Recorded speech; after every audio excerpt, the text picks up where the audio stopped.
आपको इस वीडियो में बहुत ज्यादा मजा आने वाला है। ये कहानी एक ऐसे लड़के की है जिसकी शुरुआती जिंदगी बहुत ही ज्यादा डिस्टर्ब थी। मतलब उसके साथ सभी चीजें अनएक्सपेक्टेड हो रही थी, लेकिन इसके बाद भी उसने हार नहीं मानी।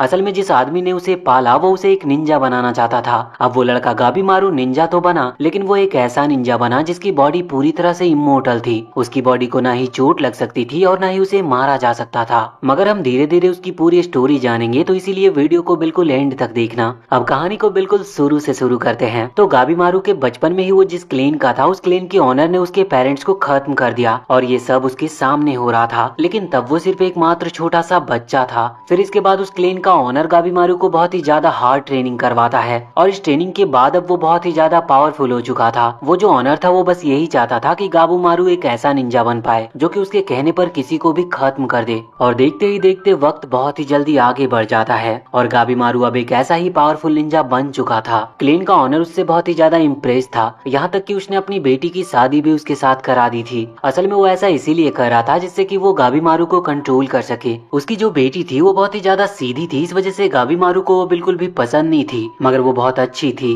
और धीरे धीरे गाबीमारू भी उसे लाइक करने लगता है। मगर गाबीमारू अब अपना निंजा वाला काम और किसी को भी मारना ये सब पसंद नहीं कर रहा था, इस वजह से वो ये काम को छोड़ना चाहता था। लेकिन क्लेन का लीडर ये बिल्कुल नहीं चाहता था। वो खुद की बेटी को चोट पहुंचाता है जिससे कि गाबीमारू उसकी बात माने, और होता भी वैसा ही है। वो बात मानने के लिए तैयार था, लेकिन वो फिर से कह रहा था कि वो ये काम ज्यादा टाइम तक कर नहीं सकता। क्लेन का लीडर कुछ सोचता है और कहता है कि ठीक है, तो एक आखिरी मिशन पर जाओ, उसके बाद हम तुम्हें आजाद कर देंगे। गाबीमारू मान जाता है, लेकिन इस आखिरी मिशन में वो क्लेन का लीडर खुद गाबीमारू को फंसा देता है, जिस वजह से धोखाधड़ी के केस में अब उसे पकड़ लिया गया था और उसे खत्म कर दिया जाना था। साफ साफ कहे तो क्लेन के लीडर का मतलब निकल चुका है, इस वजह से वो गाबीमारू को एग्जीक्यूट करवा रहा था। हम देखते हैं कि यहाँ पर जिस विलेज के लीडर के सामने ये सब हो रहा था, वो अपनी आंखों पर यकीन नहीं कर पा रहा था, क्योंकि जो बंदा अपनी तलवार उठाकर गाबीमारू पर मार रहा था वो मारते मारते थक जाता है, पर गाबीमारू की स्किन पर बिल्कुल भी चोट नहीं लग रही थी और ज्यादा कोशिश करने के बाद अब अचानक से उस आदमी की वो तलवार टूट जाती है। यहाँ पर गाबीमारू को भी समझ नहीं आ रहा था कि आखिर ऐसा क्यों हो रहा है।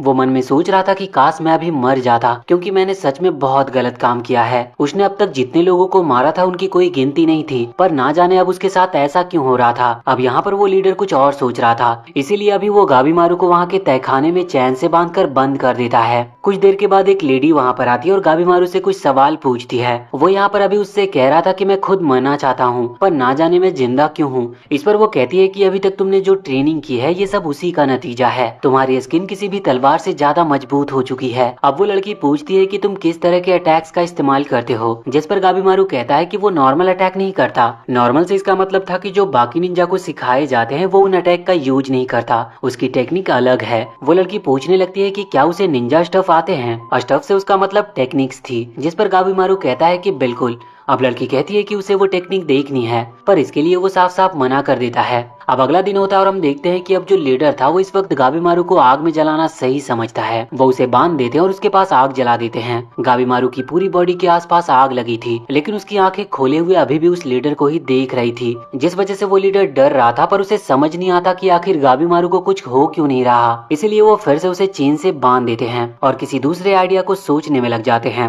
गाबीमारू अब जब यहाँ पर बंधा हुआ था तो उसके पास वही लड़की आकर बैठ जाती है और वहाँ पर गाबीमारू उससे कहता है कि वो तो बस मरना चाहता है, लेकिन इस पर वो कहती है कि उसे इससे कोई लेना देना नहीं, उसे बस यहाँ पर गाबीमारू से थोड़ी जानकारी निकलवानी है और इसी वजह से वो उससे थोड़ी पूछताछ कर रही है। यहाँ पर वो कहती है कि उसे उसकी लाइफ के बारे में थोड़ा जानना है, जिस पर गाबीमारू कहता है कि उसकी लाइफ बिल्कुल भी इंटरेस्टिंग नहीं रही है, इस वजह से उसे इस बारे में जानने में कोई मजा नहीं आएगा। लेकिन वो लड़की कहती है कि वो ये काम मजे के लिए नहीं कर रही, उसे बस इन्फॉर्मेशन चाहिए। अब इसके लिए गाबीमारू मान जाता है। वो बताता है कि उसने अपने पेरेंट्स को अभी तक नहीं देखा है। वो कहता है कि उसके विलेज के क्लेन के हेड ने उसके पेरेंट्स को खत्म कर दिया और फिर उसी ने उसे पाला। अब गाबीमारू कहता है कि उसने भागने की भी कोशिश की थी, लेकिन वो भाग नहीं पाया। उसके जो अपने दोस्त थे उन्हीं ने उसे पकड़ लिया। यहाँ पर वो लड़की पूछने लगती है कि आखिर तुम उस विलेज से भागना क्यों चाहते थे। गाबीमारू यहाँ पर उससे कुछ कहता है, लेकिन वो हमें बताया नहीं जाता कि उसने क्या कहा था। अब अगले दिन का सीन आता और हम देखते हैं कि अब उस क्लेन के लीडर ने एक नया आइडिया सोच लिया था। वो दो बड़े बड़े बैल को बुलाता और उनसे गाबीमारू के पैर बांधकर एक बैल को राइट साइड और एक को लेफ्ट साइड की तरफ भागने को कहता है। लेकिन हम देखते हैं कि उसके पैरों को अभी भी कुछ नहीं हुआ था।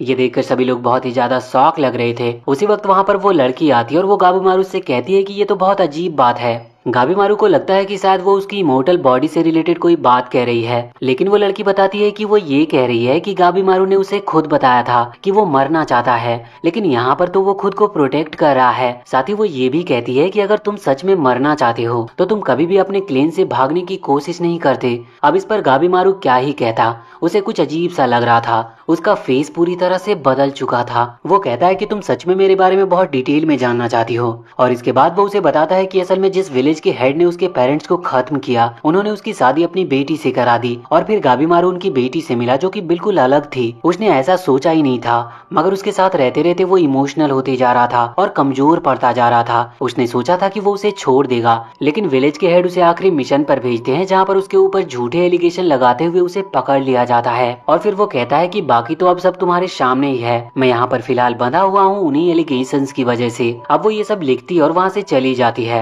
रात का टाइम आता और हम देखते हैं कि इस वक्त वो लेडी किसी आदमी से बात कर रही थी। वो उसे बताती है कि गाबीमारू पर ज्यादा लोग अटैक करे तो शायद वो उसे मार सकते हैं, लेकिन वो आदमी कहता है कि उन्होंने ये सब कर देख लिया है। उन्होंने बहुत ही पावरफुल 20 लोगों को जमा किया और उन सबको उन्होंने गाबीमारू के कमरे में बंद कर दिया, लेकिन फिर भी आखिर में हुआ वही, गाबीमारू ने उन सभी को खत्म कर दिया। ये सुनकर अब वो लड़की भी बहुत हैरान थी। वो कहती है कि ठीक है, कल अब वही ये काम करेगी। दूसरी तरफ हम गाबीमारू को देखते हैं। वो मन में सोच रहा था कि आखिर वो मर क्यों नहीं पा रहा, जबकि वो भी यही चाहता है। तो अब वो फैसला करता है कि अब से कुछ भी हो जाए वो बिल्कुल भी रिएक्ट नहीं करेगा और खुद को चोट पहुंचाने देगा। अगले दिन उसे गर्म तेल में डाल दिया जाता, लेकिन उस चीज से भी उसे कुछ नहीं हो रहा था। ये देखकर वो खुद भी बहुत ज्यादा शॉक था कि आखिर वो किस तरह का इंसान बन चुका है। लेकिन फिर बाद में उसे एक रूम में ले जाया जाता है जहाँ सामने वो लड़की थी और कुछ और भी निंजा लोग बैठे हुए थे। यहाँ पर अब हमें उस लड़की के बारे में थोड़ी सी चीजें जानने को मिलती है। उसका नाम है सागिरी और वो यामाडा क्लेन से है। असल में ये क्लेन तलवारबाजी के लिए माहिर है, जहाँ के लोगों को इस तरह से ट्रेन किया जाता है कि उनकी तलवार किसी भी चीज को बिल्कुल ब्रेड की तरह काट सकती है। अब यहाँ पर वो खुद गाबीमारू को खत्म करने वाली थी। वो उसके ऊपर हमला करती है और वो उसके ऊपर हमला करती है, लेकिन गाबीमारू को अचानक से लगता है कि जैसे उसकी गर्दन कट चुकी है। इस वजह से वो तुरंत ही वहाँ से हट जाता है। ये फीलिंग आज तक गाबीमारू को कभी भी नहीं आई थी और वो समझ नहीं पा रहा था कि आखिर वो बच क्यों रहा है। लेकिन फिर खुद सागिरी कहने लगती है कि वो जानती है कि गाबीमारू भी मरना नहीं चाहता। असल में वो ये सिर्फ बाहरी मन से चाहता है, उसका इंटरनल मन ये नहीं चाहता, क्योंकि वो अपनी वाइफ को पसंद करता है। और भले ही वो उससे भागने की कोशिश कर रहा था, लेकिन वो भी यही चाहता है कि वो ये सब छोड़कर उसके साथ रह सके। गाबीमारू को अंदर ही अंदर पता था कि ये बात सच है। अब अचानक से वो लड़की अटैक करना रोक कर गाबीमारू को एक पेपर दिखाती है और कहती है कि शायद तुम्हें इस बारे में नहीं पता होगा, पर किसी को हेल्प चाहिए और हेल्प के तौर पर वो सभी लोगों को, जिन जिन लोगों को वो चुन रहा है, उन्हें एक जगह पर भेज रहा है। उस जगह का नाम है पैराडाइज ऑफ अर्थ। वो कहती है कि अगर वो उसका काम कर दे तो वो उसे आजाद करवा देगी, फिर गाबीमारू जैसे चाहे अपनी जिंदगी गुजार सकता है। साथ ही उसके ऊपर से सारे चार्जेस भी हटा दिए जाएंगे और कोई भी क्लेम, चाहे वो कोई भी क्यों ना हो,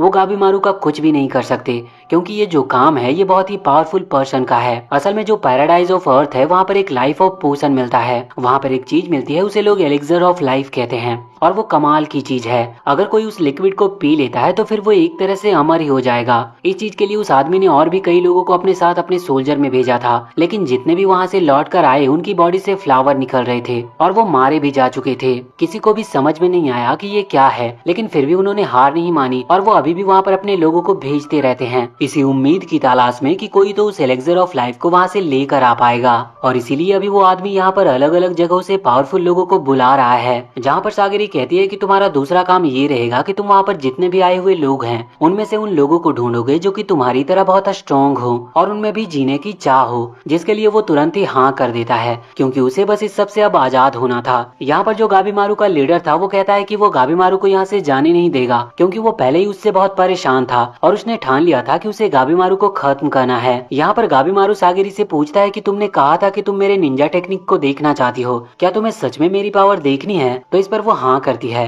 जिसके बाद गाबीमारू अपनी एनर्जी को रिलीज करता है। उसका एनर्जी बहुत ही ज्यादा पावरफुल था और इस एनर्जी की वजह से वहाँ पर सारे लोग मारे जाते हैं और अभी सिर्फ क्लेन का लीडर बचा हुआ था। लेकिन अब वो इस हालत में नहीं था कि गाबीमारू को वो रोक पाए। गाबीमारू सागिरी से कहता है कि उसने उसे एक मौका दिया, अब गाबीमारू के पास एक होप है कि वो सबसे आजाद होकर फिर से अपनी लाइफ अपने वाइफ के साथ गुजार सकता है। इसके बाद हमें सागिरी की लाइफ के बारे में बताया जाता है। वो यामाडा क्लेन से है और उसके जो फादर थे वो उसी क्लेन के एग्जीक्यूटर थे, मतलब उनका काम था जिन लोगों ने जुर्म किया है उन लोगों को खत्म खत्म करने का। मगर उसके डैड कमाल के थे, उनकी तलवार की स्किल इस तरह से थी कि सामने वाला पर्सन ये जान ही नहीं पाता कि कब उसकी डेथ हो गई। इस वजह से उसे पेन का सामना ही नहीं करना पड़ता और सारे एग्जीक्यूशन उन्हें ही देने को कहा जाता था। सागिरी भी अपने फादर की तरह बनना चाहती थी, वो भी अपनी तलवारबाजी पर बहुत ज्यादा काम करती है, लेकिन अब तक उसने जितने भी लोगों को खत्म किया वो सभी पेन के साथ चीखे थे, जिस वजह से सागिरी के मन के अंदर एक डर भर गया था। यहाँ पर हमें उसके क्लीन का एक आदमी दिखाया जाता है जो कि उसे बताता है कि सागिरी के मन के अंदर अभी भी एक डाउट है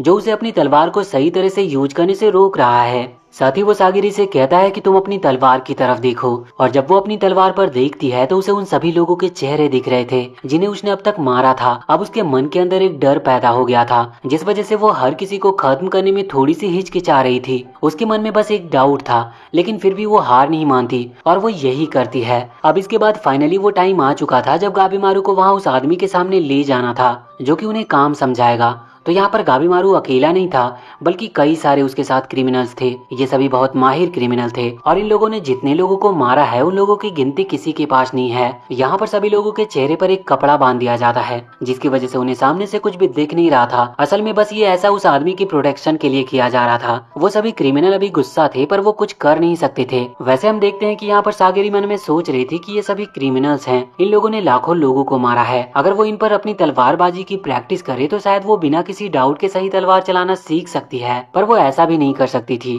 क्योंकि उसे ऐसा करने से साफ साफ मना किया गया था। यहाँ पर हम एक और लड़की को देखते हैं जो कि गाबीमारू के जस्ट पीछे बैठी हुई थी। वो उसे देखकर मन में सोच रही थी कि ये वही असैसिन निंजा है जो कि बहुत फेमस है। वैसे उसे अभी फिर से पेपर को अपने चेहरे पर लगाना पड़ता है। यहाँ पर सामने खड़ा आदमी कहता है कि तुम लोगों को पैराडाइज ऑफ अर्थ पर भेजा जा रहा है। वो जगह इतनी खतरनाक है कि हमें नहीं लगता कि तुम में से ज्यादा लोग वहाँ सरवाइव कर पाओगे। अब ये बात सुनकर सभी क्रिमिनल चलने लगते हैं और उन्हें यकीन नहीं होता कि सच में ऐसी कोई जगह होगी जहाँ पर वो लोग जिंदा नहीं रह सकते। मगर जब उनके चेहरे पर से वो पेपर हटाया जाता है तो उनके सामने एक आदमी था जिसकी पूरी बॉडी से फ्लावर निकल रहे थे। वो सभी ये देखकर शॉक थे। सामने खड़ा आदमी बताता है कि उन्होंने पहले भी 60 से ज्यादा लोगों को वहाँ पर भेजा था। उन 60 से ज्यादा लोगों में सिर्फ यही अकेला आदमी सरवाइव कर पाया, लेकिन इसकी बॉडी भी ना जाने कैसे इस तरह से रिएक्ट की कि उसकी बॉडी पर अपने आप ही फ्लावर उगने लगे। ये चीज देखकर सभी लोग बहुत ज्यादा शॉक थे, तो वो वहाँ पर जाने से मना कर देते हैं। लेकिन यहाँ पर उन्हें मैनिपुलेट करने की कोशिश की जाती है। उनसे कहा जाता है कि ये तो ब्लेसिंग्स हैं, पैराडाइज ऑफ अर्थ एक हेवन जैसी जगह है, वहाँ पर तुम्हें एक नेचुरल और बहुत सुकून भरी डेथ मिल सकती है। लोग सोच रहे थे कि आखिर वो मरने के लिए वहाँ पर क्यों जाएं, लेकिन उनसे कहा जाता है कि अगर वो नहीं गए तो अभी उन्हें यहाँ पर मार दिया जाएगा। सभी लोग चिल्लाने लगते हैं, जिस पर वहाँ सामने खड़ा आदमी कहता है कि ठीक है, तो जिन लोगों को ये एक्सेप्ट नहीं है वो लोग यहाँ से जा सकते हैं। उन सब में से एक क्रिमिनल वहाँ से खड़ा होकर जाने लगता है, लेकिन तभी वो रेड हेयर वाला आदमी वहाँ पर आगे आते हुए सीधा उसकी गर्दन उड़ा देता है। ये देखकर बाकी सभी शांत हो चुके थे।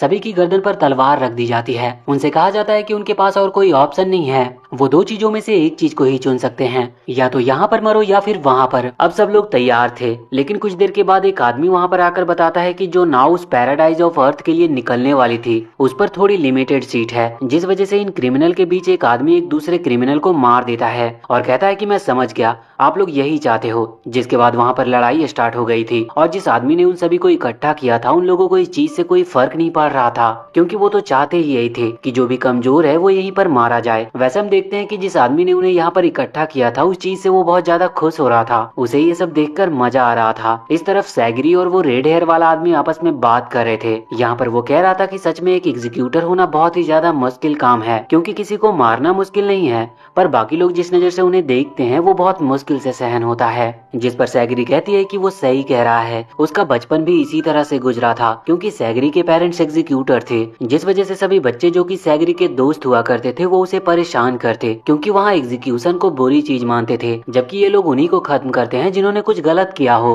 वैसे सच्चाई थोड़ी अलग है, यहाँ पर बस जो पावर में होता है उसी की मानी जाती है, फिर गलती चाहे किसी की भी क्यों ना हो। आगे हम देखते हैं कि ये लोग लड़ते हुए आपस में प्लान बनाते हैं कि क्यों ना टीम बना ली जाए और यहाँ पर जितने भी लोग खड़े हुए हैं उन्हें खत्म करके यहाँ से भागा जाए। और अब क्रिमिनल्स की टीम बन चुकी थी और वो इन लोगों पर हमला करने वाले थे। अब हमला करने के लिए सबसे पहले वो सैगरी को चुनते हैं, क्योंकि वो बस एक लड़की है तो वो क्या ही कर सकती है, लेकिन सैगरी कहती है कि वो अकेले ही इन लोगों को हैंडल कर लेगी और वो बहुत ही आसानी से जितने भी लोग थे उन्हें खत्म कर देती है, पर इसके बाद उसे बहुत ही अजीब लग रहा था। पहले उसे लगा था कि क्रिमिनल को मारने पर उसे बुरा नहीं लगेगा, पर फिर भी वो खुद को संभाल नहीं पा रही थी। गाबीमारू कहता है कि नॉर्मल सी बात है, अगर हम किसी को मारेंगे तो इस तरह की फीलिंग तो हर किसी के अंदर आती है। सभी लोग ये सुनकर शॉक थे, क्योंकि गाबीमारू तो वैसे भी एक बहुत ही ज्यादा प्रोफेशनल असैसिन है। उसने ना जाने कितने लोगों को खत्म किया है और फिर भी वो ऐसी बातें कर रहा है। यहाँ पर गाबीमारू बहुत ही स्पीड के साथ उस आदमी के सामने आ जाता है जिस आदमी ने इन सभी को यहाँ पर इकट्ठा किया था। वो उस आदमी से कहता है, तुम बहुत बड़ी बेवकूफी कर रहे हो इन सभी लोगों को लड़वा कर, क्योंकि अंत में सभी मारे जाएंगे, फिर तुम क्या करोगे। यहाँ पर उस आदमी को गुस्सा आता है और वो कहता है कि जो कोई भी गाबीमारू को खत्म कर देगा उसे पास कर दिया जाएगा और उसे वहाँ से वापस भी भेज दिया जाएगा। अब वहाँ पर एक क्रिमिनल आगे आकर एक बड़ा सा पत्थर उठा लेता है और गाबीमारू पर अटैक करने लगता है। गाबीमारू कहता है कि मुझे माफ करना, मैं तुम्हें खत्म नहीं करना चाहता, लेकिन तुम लोग भी यही चाहते हो तो अब मैं कुछ भी नहीं कर सकता। और इसके बाद गाबीमारू उनसे लड़ना चालू कर देता है। सभी लोग उस पर हमला कर रहे थे, लेकिन वो बहुत ही स्पीड से उन सभी को खत्म करते जा रहा था। इस तरह से आधा दिन निकल जाता और वहाँ पर जितने भी लोग थे सारे के सारे मारे जाते हैं। गाबीमारू की पूरी बॉडी खून में लाल थी और नीचे उन सभी लोगों की पूरी लाशें पड़ी थी। अब जो वो आदमी था, उसके लोग और वो आदमी दोनों, बाकी सभी लोग बहुत ज्यादा शॉक लग रहे थे। वो कह रहे थे कि ये तो सच में एक राक्षस है। मगर यहाँ पर सैगिरी समझ पा रही थी कि आखिर गाबीमारू को इन सभी को खत्म करने में कैसा लगता होगा, क्योंकि सैगिरी ने ज्यादातर एग्जीक्यूशंस के दिन एक या दो, ज्यादा से ज्यादा 3 लोगों को खत्म किया होगा, जिसके बाद उसे ऐसी फीलिंग होती थी कि वो खुद को भी खत्म कर ले। लेकिन गाबीमारू इस काम में ना जाने कितने लोगों को मार चुका है। वो समझ गई थी कि गाबीमारू का बिहेवियर आखिर इस तरह का क्यों है, लेकिन वो इस चीज से एक चीज जरूर सीख गई थी कि उसे इन फीलिंग्स को रोकने की जरूरत नहीं है। अगर वो किसी को मारेगी तो उसे बुरा लगेगा, लेकिन बस उसे ये चीज एक्सेप्ट करने की जरूरत है। आगे हम देखते हैं कि अब तैयारी होती है पैराडाइज ऑफ अर्थ पर जाने की। गाबीमारू को तैयार कर लिया गया था और हमें पता चलता है कि असल में सभी लोग नहीं मरे हैं, क्योंकि जिन लोगों ने गाबीमारू पर हमला नहीं किया था उसने भी उस पर हमला नहीं किया, और ये सभी वही थे जो कि समझदार क्रिमिनल्स थे और बहुत ही ज्यादा पावरफुल भी थे। हमें पता चलता है कि यहाँ पर टोटल 10 लोगों को चुना गया है और 10 के साथ एक एक एग्जीक्यूटर जा रहा है और गाबीमारू के साथ इस वक्त सैगिरी जा रही थी। उनकी शिप कुछ ही टाइम में उस आयरलैंड के पास पहुंचती है। असल में उन्हें कुछ दिन बीत चुके थे। इस आइलैंड को देखकर गाबीमारू को अचानक से अपनी एक बहुत ही पुरानी मेमोरी याद आती है। असल में जिस आदमी ने उसके पेरेंट्स को खत्म किया था, यानी कि वो क्लीन मास्टर, उसके ऊपर एक बहुत ही ज्यादा खतरनाक अटैक हुआ था। उसकी पूरी बॉडी पर वेपन लग चुके थे, यहाँ तक कि तलवार उसकी बॉडी से आर पार हो चुकी थी, लेकिन वो फिर भी हंस रहा था और साथ ही साथ वो मरा नहीं था।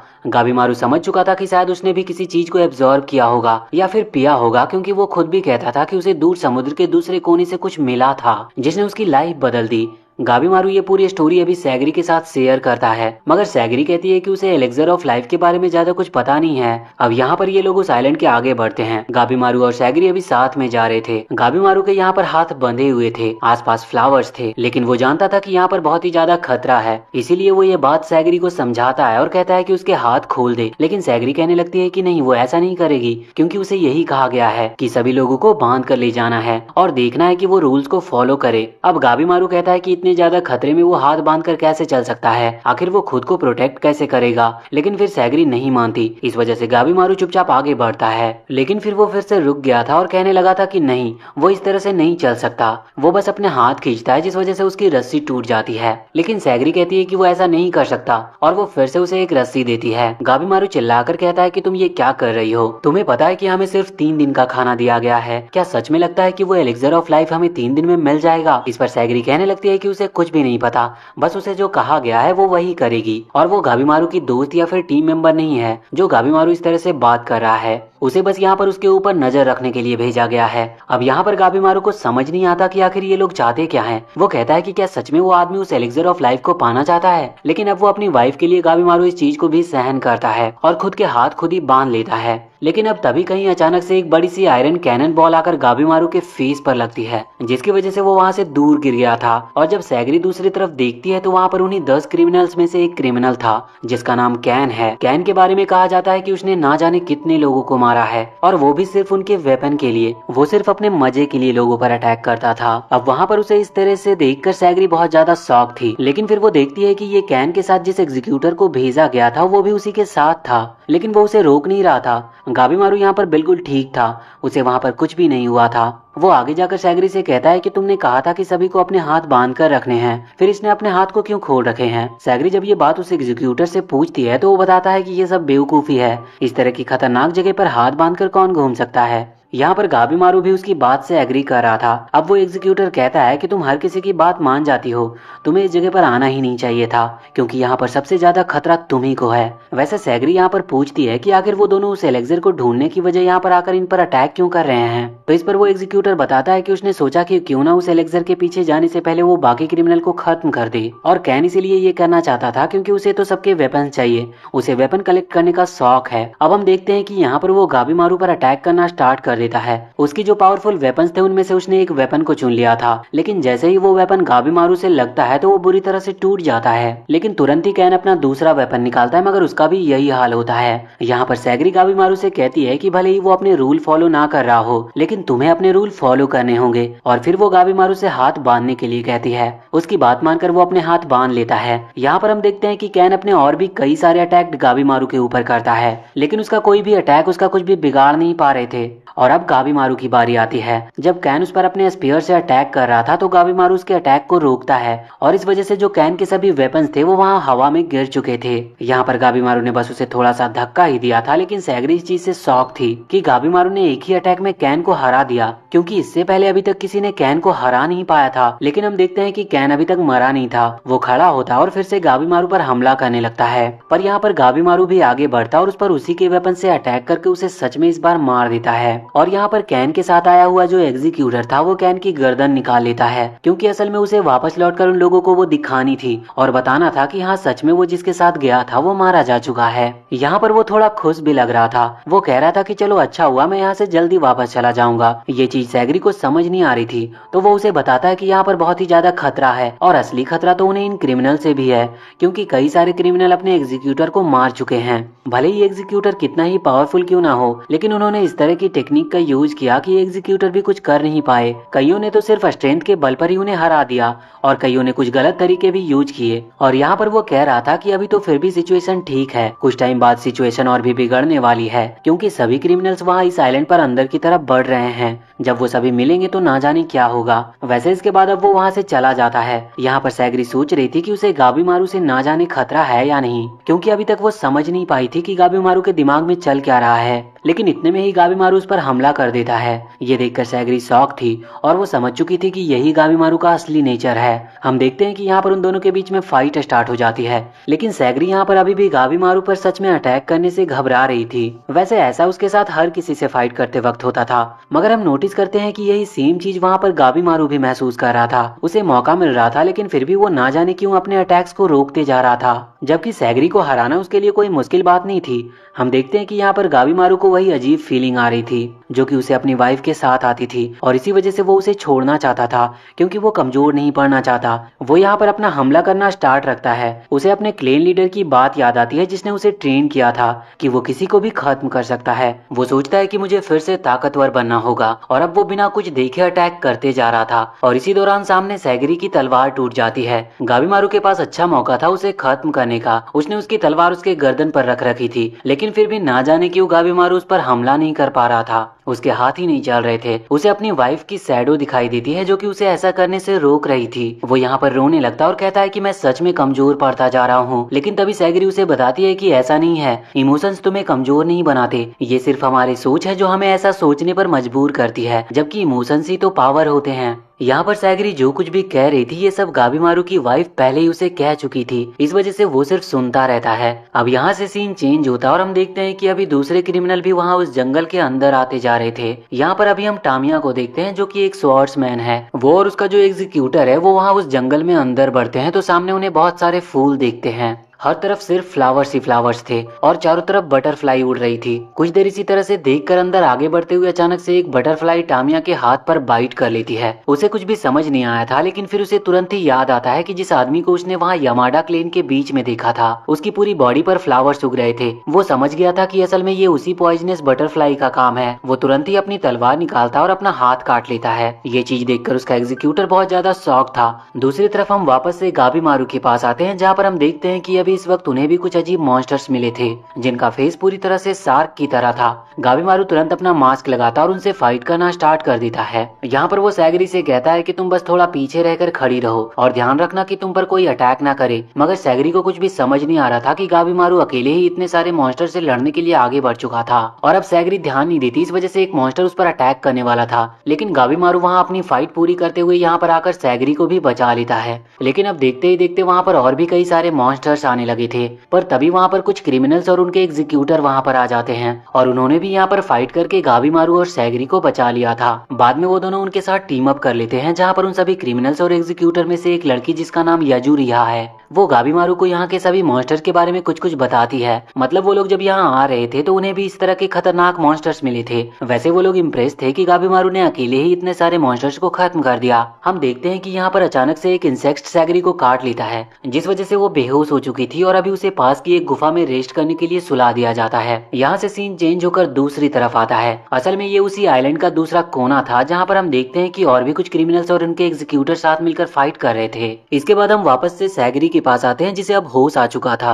जब वो उस गुफा से बाहर निकलकर देखती है तो वहाँ पर गाबीमारू सभी के लिए खाना बना रहा था, मगर यहाँ पर उन्हें इंग्रेडिएंट्स के बारे में कुछ भी पता नहीं था, क्योंकि उनके पास इतना खाना ही नहीं है कि वो नॉर्मली उस खाने के दम पर यहाँ जितने भी दिन रुकने वाले हैं इतने दिन गुजार सके। उन्हें सिर्फ 3 दिन का खाना दिया गया था, जबकि एलेक्जेर को ढूंढने में बहुत टाइम लगेगा। तो अब यहाँ पर गाबीमारू को पता चलता है कि जो लोगों की बॉडी पर चीजें उग रही है उनमें कुछ न्यूट्रिएंट्स हैं, मगर अब वो लोग उन्हें तो खा नहीं सकते थे। ये लोग कहते हैं कि हमने जिन मॉन्स्टर्स को मारा है उनकी हाफ बॉडी एनिमल की थी, तो वो भी हमारे काम आ सकती है। अभी रात का टाइम था और यहाँ पर हम देखते हैं कि एक एग्जीक्यूटर यहाँ पर सैगरी से बात करने के लिए आया था। वो उससे कहता है कि उसे इस आइलैंड से वापस लौट जाना चाहिए, क्योंकि ये आइलैंड बहुत खतरनाक है और एक लड़की को यहाँ पर नहीं होना चाहिए। लेकिन सैगरी को समझ नहीं आ रहा था कि वो ऐसा क्यों कह रहा है, जबकि सैगरी तो स्ट्रांग है, मगर उसका सिर्फ यही मतलब था कि सैगरी कुछ नहीं कर सकती, उसे यहाँ से जाकर क्लेन को संभालना चाहिए और घर का काम करना चाहिए। अब तभी वहाँ पर एक और एग्जीक्यूटर आता है, जिसके बाद ये पहला वाला एग्जीक्यूटर वहाँ से चला गया था और वो दूसरा एग्जीक्यूटर वहाँ पर आकर सैगरी को समझाता है कि गाबीमारू के लिए तुम्हारे मन में एक सॉफ्ट कॉर्नर है और सेम गाबीमारू भी वैसा ही है। तो अगर कभी ऐसा सिचुएशन बने कि वो अपना कंट्रोल खो दे तो फिर तुम्हें उसे खत्म कर देना चाहिए, फिर चाहे कुछ भी क्यों ना हो। अब यहाँ से सीन एक बार फिर से चेंज होता और हम आ चुके थे वही उस समुद्र में, जहाँ पर एक नाव अभी उस आइलैंड से होते हुए गुजर रही थी। असल में ये भी एक क्रिमिनल और एक एग्जीक्यूटर की थी। यहाँ इस नाव में टेन और नूरगाई नाम का एक एग्जीक्यूटर और क्रिमिनल बैठे हुए थे।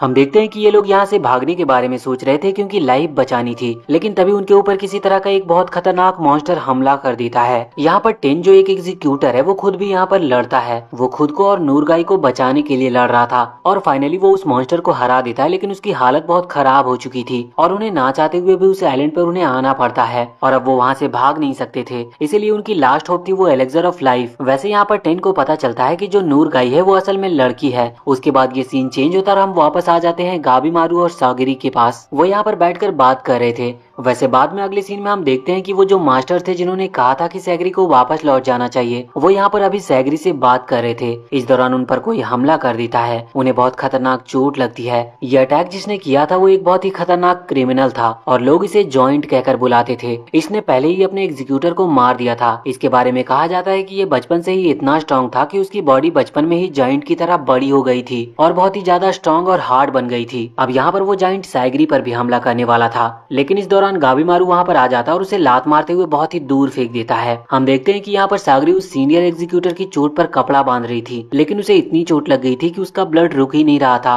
और वो जानता था कि वो बच नहीं सकता। इसीलिए वो अपनी तलवार सैगरी को देते हुए कहता है कि तुम इसे रखो और तुम्हें बहुत हार्ड ट्रेनिंग करनी होगी। मुझे माफ करना, मैंने तुमसे ऐसा कहा था कि वापस लौट जाओ, लेकिन मैंने बस तुम्हारी सेफ्टी के लिए कहा था। इस तरफ हम देखते हैं कि गाबीमारू उस जाइंट पर फिर से अटैक कर रहा था, तो वो देखता है कि उसके अटैक्स काम तो कर रहे हैं और वो जाइंट दूर भी फेंका रहा था, लेकिन जाइंट की बॉडी पर कोई असर नहीं हो रहा था क्योंकि उसकी बॉडी भी बिल्कुल गाबीमारू की बॉडी की तरह बहुत ही ज्यादा हार्ड हो चुकी थी। और यहाँ पर अब उस जाइंट की बारी थी अटैक करने की। वो जैसे ही गाबीमारू पर अटैक करता है तो गाबीमारू बहुत ही ज्यादा घायल हो चुका था, उसके पूरे फेस से ब्लड निकल रहा था, जिसे देखकर सैगरी बहुत ज्यादा शॉक थी। मगर गाबीमारू कहता है कि अभी तक ये लड़ाई खत्म नहीं हुई है और वो एक बार फिर से खड़ा होता है और सैगरी भी उसकी मदद करने लगी थी। सैगरी के पास अभी वो तलवार थी जो कि उसे उस सीनियर एग्जीक्यूटर ने दी थी। वो यहाँ पर तलवार चलाती है तो उस जाइंट की एक उंगली कट जाती है, लेकिन फिर भी उसकी बॉडी पर अभी उस तलवार का कोई असर नहीं हो रहा था। मगर जब वो फिर से अटैक करने के लिए आगे बढ़ रहा था तो सैगरी गाबीमारू के सामने आ जाती है और अपनी तलवार को पूरी पावर से घुमाती है। इस वक्त उसके जो भी इमोशंस थे और जो डाउट था वो उसके उसके सामने नहीं आ रहा था। इस वजह से उसकी तलवार फाइनली उसी तरह से स्ट्राइक करती है जिस तरह से वो हमेशा से करना चाहती थी। लेकिन उसके इतनी ज्यादा पावरफुल अटैक के बाद भी उससे कुछ हो नहीं रहा था।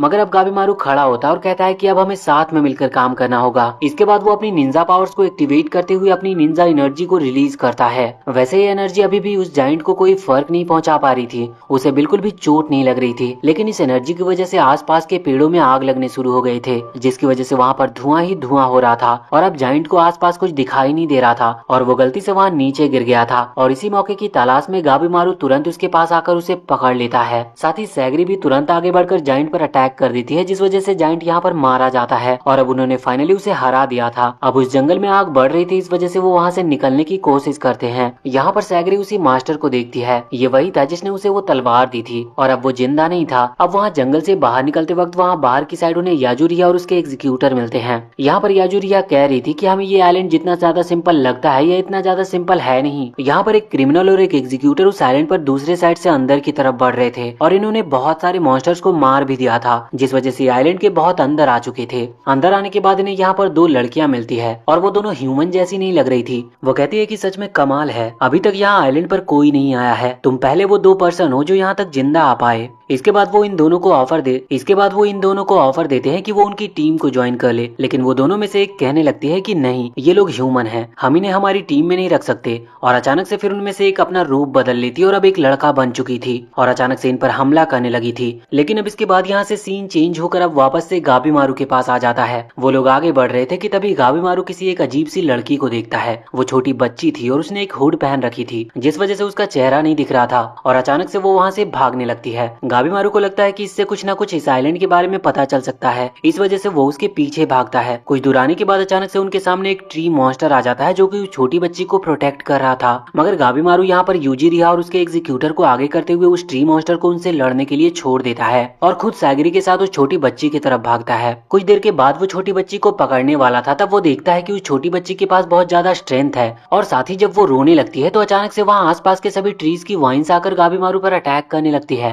वैसे गाबीमारू उसे पकड़े हुए था, लेकिन सैगरी ये देखते हुए उसे मना करती है और कहती है कि उसे छोड़ दो। अब यहाँ पर सैगरी आगे आते हुए उस छोटी बच्ची से बहुत ही ज्यादा फ्रेंडली तरीके से बात करती है, बिल्कुल एक मदर की तरह, जिसके बाद वो छोटी बच्ची बिल्कुल चुप हो गई थी। वैसे वो यहाँ पर सो चुकी थी। हम देखते हैं कि अब यूजिरिया और उसका एग्जीक्यूटर वहाँ पर आते हैं और वो बताते हैं कि वो ऑलरेडी उस ट्री मॉन्स्टर को हरा चुके हैं। मगर अचानक से वो ट्री मॉन्स्टर बात करने लगता है और वो कहता है कि बस वो लोग उस छोटी सी बच्ची को छोड़ दे, इसके बदले वो उन्हें खाने के लिए जितना मर्जी उतना सामान दे सकता है और साथ ही साथ उस एलिक्सर ऑफ लाइफ की इन्फॉर्मेशन भी दे सकता है। ये सुनने के बाद ये सभी लोग बहुत ही ज्यादा शॉक थे, मगर यहाँ पर यूजिरिया को उसकी बात पर यकीन नहीं था। वो थोड़ा सोचकर कहती है कि हमारे पास खाने के लिए पहले ही बहुत सारी चीजें हैं और हम तुम पर यकीन कैसे कर ले। लेकिन अब ट्री मॉन्स्टर कहने लगता है कि यहाँ पास में ही एक हॉर्स ब्रेक है, आप वहाँ पर जाकर आराम कर सकते हो। अब ना जाने क्यों लेकिन यूजिरिया तुरंत इस बात पर एग्री हो जाती है और आगे आगे भागकर उस जगह पर जाने लगती है। उस जगह पर पहुंचने के बाद हम एक विलेज को देखते हैं। ये विलेज बिल्कुल पूरी तरह से डिस्ट्रॉय लग रहा था। वो ट्री मॉन्स्टर बताता है कि इस विलेज को हजारों साल पहले ही डिस्ट्रॉय कर दिया गया। इसके बाद हम देखते हैं कि वो उनके लिए खाना लाता है। यूजिरिया और सैगरी इस वक्त वहाँ पर हॉर्स ब्रेक में बात ले रहे थे। यहाँ वो ट्री मॉन्स्टर उन्हें बताता है कि एलिक्सर ऑफ लाइफ असलियत में एग्जिस्ट करता है और वो बिल्कुल सही आइलैंड पर आए हैं, लेकिन वो उन्हें यहाँ पर मिलेगा नहीं। वो उन्हें डिटेल में सारी चीजें समझा रहा था कि ये आइलैंड पूरा 3 रीजन में डिवाइड किया गया है और वो नाम भी बताता है कि वो एलिक्सर ऑफ लाइफ किस रीजन में उन्हें मिल सकता है और वो किस आइलैंड पर है, क्योंकि आइलैंड अलग अलग पार्ट में डिवाइड किए गए थे। ये बात थोड़ी कॉम्प्लिकेटेड हो सकती है, इसीलिए हम इसे आगे कहानी के साथ धीरे धीरे समझेंगे। वैसे इसके बाद सीन एक बार फिर से चेंज होता और हम फिर से उन्हीं दोनों के पास आ जाते हैं जिन्हें वो अजीब से 2 लोग मिले थे जो कि लड़के में कन्वर्ट होकर उस पर हमला कर रहे थे। यहाँ फाइट चल रही थी और वो जो लड़की थी जो कि एक लड़के में कन्वर्ट हुई थी वो बार बार मरने के बाद जिंदा हो जा रही थी, जिस वजह से ये दोनों उसे हरा नहीं पा रहे थे। लास्ट में उसकी जीत होती है और वो इन दोनों को एक बड़े से गड्ढे में फेंक देते हैं। यहाँ उनकी बॉडी से फ्लावर निकलने वाले थे, लेकिन उनकी जान बच चुकी थी। दूसरी तरफ यहाँ अभी वो ट्री क्रिएचर गाबीमारू और बाकी सभी को उस एलिक्सर ऑफ लाइफ के बारे में बाकी डिटेल बता रहा था और वो ये भी बताता है कि उसका नाम डोरो है और वो छोटी बच्ची का नाम मे है। वैसे इसके बाद हम देखते हैं कि वहाँ पर टेंजो और नूर गाई जो कि असल में एक लड़की है लेकिन वो लड़के जैसे लगती है, तो वो दोनों इस वक्त उस आइलैंड की तरफ आगे बढ़ने वाले थे। असल में वो इस बात को लेकर श्योर नहीं थे कि उन्हें आगे बढ़ना चाहिए कि नहीं, वो बस ये डिस्कस कर रहे थे कि तभी उन्हें अचानक से पीछे की तरफ कुछ कोई महसूस होता है। जैसे ही वो पीछे मुड़कर देखते हैं तो वहाँ पर एक लड़का खड़ा हुआ था, लेकिन ना जाने वो कहाँ से आया था, क्योंकि आइलैंड की तरफ तो अभी वो देख ही रहे थे और वहाँ से कोई आ नहीं रहा था और पीछे तो समुद्र था और इसीलिए उन्हें ये चीज समझ नहीं आती कि वो लड़का कहाँ से आया। वैसे अभी हमें कुछ टाइम पहले टेंजो का पास्ट दिखाया जाता है। असल में जब वो छोटा बच्चा था तो उसके पेरेंट उसका बिल्कुल भी ख्याल नहीं रखते थे, यहाँ तक कि वो उसे पालना भी नहीं चाहते थे। वो बस चाहते थे कि टेंजो या तो मर जाए या फिर उसे कोई ले जाए। उसका बचपन इसी तरह से गुजर रहा था। उसे खाने के लिए कभी पूरा सामान नहीं मिला और इसी वजह से जब उसे भूख लगती तो उसने चोरी करना स्टार्ट कर दिया था। हालांकि एक बात थी कि वो हमेशा चोरी नहीं करता था। जब उसे भूख लगती और भूख से सहन नहीं होती तभी वो चोरी करने जाता। एक दिन उसकी कुछ बुरे लोगों से मुलाकात होती है। टेंजो को वो बिल्कुल भी पसंद नहीं आते। वो उन्हें सबक सिखाता और उन्हें पीटने लगता है। वो तीनों को देखकर लग रहा था कि वो बहुत स्ट्रांग है, लेकिन टेंजो ने उन तीनों को ही हरा दिया था। तभी एक आदमी वहाँ पर आता है जो कि टेंजो के सामने तलवार कर देता है। इसके बाद से वापस से हम करंट टाइम में आ जाते हैं, जहाँ की वो लड़का इस वक्त इन्हीं की तरफ देख रहा था। इन लोगों को कुछ भी समझ नहीं आता। ये पूछते हैं कि आखिर तुम हो कौन। वो लड़का कुछ सही से जवाब नहीं दे रहा था। अब हम देखते हैं कि उसका चेहरा बदल रहा था और ये भी उन्हीं में से एक था जो कि वहाँ उन दोनों क्रिमिनल और एग्जीक्यूटर को मिले थे। ये भी अपना रूप बदल सकता था और इसकी भी बॉडी उन्हीं की तरह थी। ये कहता है कि हम तुम लोगों को हमारे आइलैंड पर आने नहीं देंगे क्योंकि हम कोई प्रॉब्लम खड़ी नहीं करना चाहते। इसके बाद ये सीधा ही अटैक करने के लिए आगे बढ़ता है। टेंजो इसके अटैक के लिए तैयार नहीं था, इस वजह से वो वहाँ से दूर फेंकाकर सीधा एक पेड़ से टकराता है। टेंजो और नूरगाई दोनों ही समझ चुके थे कि ये जो भी है इसके पास बहुत ही ज्यादा स्ट्रेंथ है, इस वजह से इन्हें उसके अटैक से बचकर रहना होगा। अभी वो लड़का नूरगाई पर अटैक कर रहा था, लेकिन नूरगाई बहुत ही स्पीड के साथ उसके अटैक को डॉज कर लेता है। पर वो लड़का फिर से आगे बढ़ता है, मगर तभी अचानक से टेंजो पूरी स्पीड के साथ आगे आते हुए उस लड़के की दोनों आंखों पर तलवार चला देता है। अब उसे कुछ दिख नहीं रहा था, लेकिन अचानक से उसकी आंखें फिर से रिकवर होने लगती है और यही सेम चीज वहाँ उन दोनों लड़कों के साथ भी हो रहे थे। अब टेंजो और नूरगाई सतर्क हो चुके थे, पर उन्हें पता नहीं था कि इससे लड़ना कैसे है। इस वजह से वो डिसाइड करते हैं कि बस उन्हें यहाँ से निकलना होगा। यहाँ पर टेंजो नूरगाई से कहता है कि तुम कुछ मत करना, बस सीधा आइलैंड की तरफ भागना। और अब टेंजो बहुत ही ज्यादा स्पीड के साथ आगे बढ़ता है और उस लड़के पर अटैक करके उसकी बॉडी पार्ट्स को कट कर देता है। और इसके बाद ये दोनों यहाँ से भागते हैं। बॉडी पार्ट फिर से रिकवर कर रहे थे और वो लड़का फिर से इनके पीछे आने लगा था। टेंजो बार बार यही चीज कर रहा था, लेकिन उस लड़के की स्पीड भी इतनी तेज थी कि वो इनकी बराबरी से भाग रहा था। तभी अचानक से एक वेपन वहाँ पर आता है जो कि उस लड़के की गर्दन को कट कर देती है। वो फिर से रिकवर हो जाएगी, लेकिन हम देखते हैं कि ये अटैक असल में टेंजो के मास्टर सैन ने किया था। वैसे वो ब्लाइंड है, लेकिन फिर भी उनका निशाना कभी नहीं चूकता। अब हम देखते हैं कि वो वहाँ से बहुत ही स्पीड के साथ भाग रहे थे। यहाँ तक कि हम देखते हैं कि मास्टर सैन भी इस वक्त बहुत ही तेजी से भाग रहे होते हैं। नूरगाई ये देखकर शॉक थी। वो इस बारे में टेंजो से पूछती है तो टेंजो बताता है कि असल में उसके जो मास्टर हैं वो देख नहीं सकते, लेकिन चीजों को महसूस कर सकते हैं और साथ ही वो स्मेल के थ्रू भी चीजों का पता लगा सकते हैं। इस वजह से उन्हें बिना कुछ दिखाई दिए भी सब कुछ दिखाई देता है। अब यहाँ से वो तीनों ही कुछ दूर पहुंच चुके थे, जहाँ पर पहुंचने के बाद टेंजो नूरगाई को अपने मास्टर से अच्छी तरह से इंट्रोड्यूस कराता है, जहाँ पर उसके मास्टर सैन कहने लगते हैं कि तुम्हें थोड़ा ध्यान देना चाहिए। तुम उस लड़के से फाइट कर रहे थे, लेकिन मुझे तुम्हारी फाइट तकनीक बिल्कुल भी पसंद नहीं आई, इस वजह से फिर मैं बीच में आया। अगली बार तुम्हारी जब फाइट होगी तो तुम्हें थोड़ा देख कर फाइट करनी है। यहाँ पर नूरगाई ये देखकर शौक थी।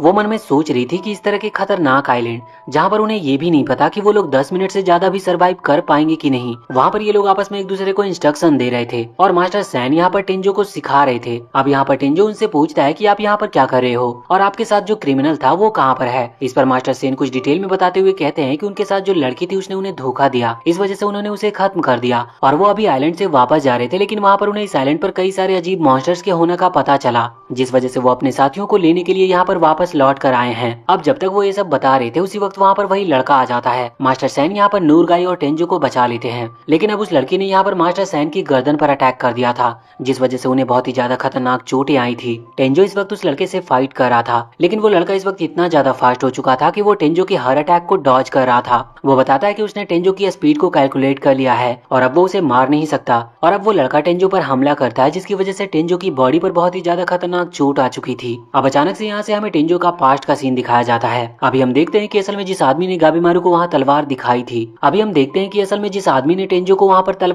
थी वो कोई और नहीं बल्कि मास्टर सेन थे। उन्होंने उसे अपना स्टूडेंट बना लिया था और उसे ट्रेनिंग दे रहे थे। वो और भी कई सारे स्टूडेंट्स को ट्रेनिंग देते थे। यहाँ पर टेंजो पूछता है कि आखिर उन्होंने उसे क्यों चुना। इस पर वो बताते हैं कि उन्हें उसके अंदर पोटेंशियल दिखा था और कुछ करने की चाहत दिखी थी, और वो कहते हैं कि तुम ज्यादा मत सोचो, फ्यूचर में ये बात तुम खुद समझ जाओगे। लेकिन यहाँ पर टेंजो की स्किल बहुत ही ज्यादा खराब थी। वो ना ही तलवारबाजी में अच्छा था और ना ही उसे और किसी तरह के अटैक्स आते थे। यहाँ पर टेंजो कहता है कि वो ये चीज नहीं कर सकता, वैसे मास्टर सैन उसे समझाते हैं कि नहीं, तुम यहाँ से नहीं जा सकते, तुम्हें ट्रेनिंग करनी होगी। अगर तुम डिसिप्लिन के साथ ट्रेनिंग करते हो तो तुम स्ट्रांग बन सकते हो। लेकिन इस चीज पर टेंजो कहता है कि नहीं, वो ऐसा नहीं करना चाहता, वो बस अपनी लाइफ नॉर्मल गुजारना चाहता है। अब मास्टर सैन कहते हैं कि अगर तुम सच में ऐसा चाहते हो तो ठीक है, लेकिन इससे पहले तुम्हें मुझे खत्म करना होगा। ये बात टेंजो को समझ में नहीं आती। अब वो वहाँ से बाहर आ जाता और ये डिसाइड नहीं कर पा रहा था कि मास्टर सॉन ये क्या कह रहे हैं। बाहर आकर वो उसी रेड हेयर वाले आदमी से मिलता है, जहाँ पर उसे वो ये सब बातें बताता है कि मास्टर सैन ने उससे ऐसा सब कुछ कहा। अब यहाँ पर वो रेड हेयर वाला आदमी कहने लगता है कि अच्छा, तो तुमसे भी ऐसा ही कहा गया है। इसके बाद अब वो टेंजो को एक ग्रेवयार्ड के पास ले आता है, जहाँ पर वो उसे एक लड़के की ग्रेव दिखाता है। वो बताता है कि ये ग्रेव मास्टर सैन के एक स्टूडेंट का है और उसे खुद मास्टर सैन ने खत्म किया था।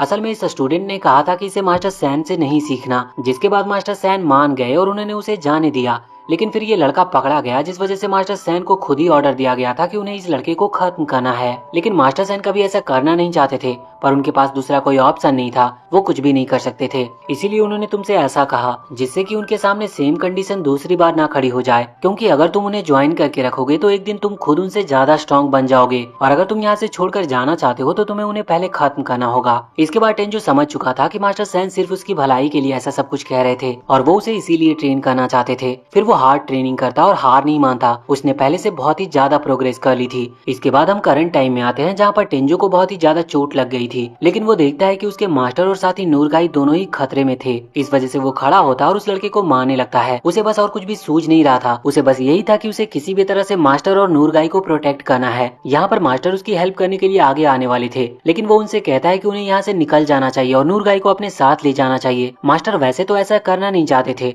पर टेंजो के 2-3 बार कहने पर वो बात मान जाते हैं और वहाँ से चले जाते हैं। हम देखते हैं कि कुछ ही देर में अब उस लड़के ने टेंजो को हरा दिया था, लेकिन यहाँ पर वो भी टेंजो की ब्रेवरी की तारीफ कर रहा था। अब हम कुछ दूर आकर देखते हैं कि मास्टर सैन और नूरगाई इस वक्त कुछ दूर आ चुके थे। यहाँ पर नूरगाई मास्टर सैन पर गुस्सा करते हुए कह रही थी कि आपने ये गलत किया, आपको उसे बचाना चाहिए था। लेकिन मास्टर कहते हैं कि नहीं, उसने अपनी लाइफ दी थी जिससे कि हम लोग बच सके, और अगर मैं वहाँ पर रुकता तो हम दोनों भी मारे जाते। मैं भी ये नहीं चाहता था कि उसके साथ ऐसा हो, पर मैं तुमसे वादा करता हूँ कि कुछ दिनों के बाद उससे इस चीज का बदला लेकर रहूंगा। वैसे वो ऊपर से बहुत ही हार्ड दिख रहे थे, लेकिन अंदर ही अंदर उन्हें बस टेंजो की वो पास्ट का सीन दिखाई दे रहा था। वो कभी भी उसे वहाँ पर छोड़कर यहाँ भागना नहीं चाहते थे, लेकिन टेंजो की वजह से उन्हें ऐसा करना पड़ा। अब इसके बाद यहाँ पर हम गाबीमारू और बाकी सभी के पास आते हैं। यहाँ पर हम देखते हैं कि सभी लोग अभी उस ट्री मॉन्स्टर से इन्फॉर्मेशन कलेक्ट कर रहे थे। इन्फॉर्मेशन इतनी ज्यादा हो चुकी थी कि उन लोगों के सर दुख रहे थे, इसीलिए वो फैसला करते हैं कि बाकी की इन्फॉर्मेशन वो कल लेंगे। यहाँ पर सभी सो रहे थे और गाबीमारू की ड्यूटी थी बाहर खड़े होकर गार्ड करने की, जिससे कि कोई मॉन्स्टर वहाँ पर अटैक न कर दे।